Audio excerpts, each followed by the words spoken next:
about beside my rage is we need to make a clear distinction between the things that white people fear, which are largely based in delusion. White people fear that black people are coming to take their power.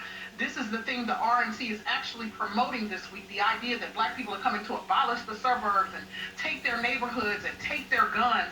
And so what is problematic is that there's a segment of white people in this country who are actually in a race war. And the president is ginning them up to treat us like we are enemy combatants that they can shoot on sight and that they can do with impunity. And so we need to be calling out that thinking. Because what I want people to hear when they hear Doc Rivers speak is the actual fear that black people face, that our lives are actually being taken.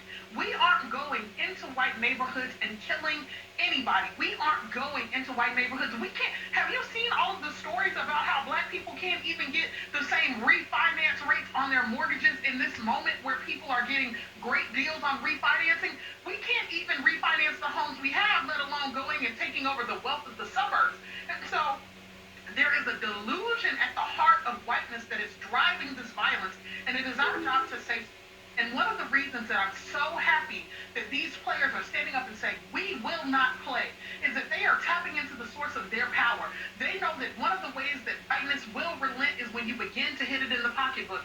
And one of our most recent examples of that, remember, is that at the beginning of Black Lives Matter in 2015, football players at Mizzou boycotted because they wanted the president to resign. He wouldn't resign after engaging in lots of racial activity that was problematic. And one game where the player said, we will not play, forced him to step down. And so sports has to reckon with the way that it has exploited black men over many years to build up the entertainment that most Americans love, and then said that you will play for us, but we will not participate in a world where we protect you. And so they are using their power to demand protection, not just for black men, but for all black people who are killed by state violence. And it is our job, particularly if you're a white person of conscience, to begin to really reckon with this white violence that is at the center of this thing. And not get so upset when I say it and I'm mad, it isn't because I lack objectivity. I'm very clear. I'm angry because we are the ones who are clear. Whiteness is the thing that is moving from a space of delusion, but it is also the thing that is moving from a space of power and an active willingness to use violence. Very last thing, let us not ever equate black people expressing their frustration when they do attack a building or a window.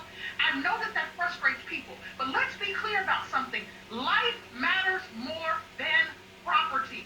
I am not suggesting that people should loot or riot, but I am saying let us keep our priorities clear, because no one is trying to destroy buildings and people's livelihoods when they know that their lives are going to be protected.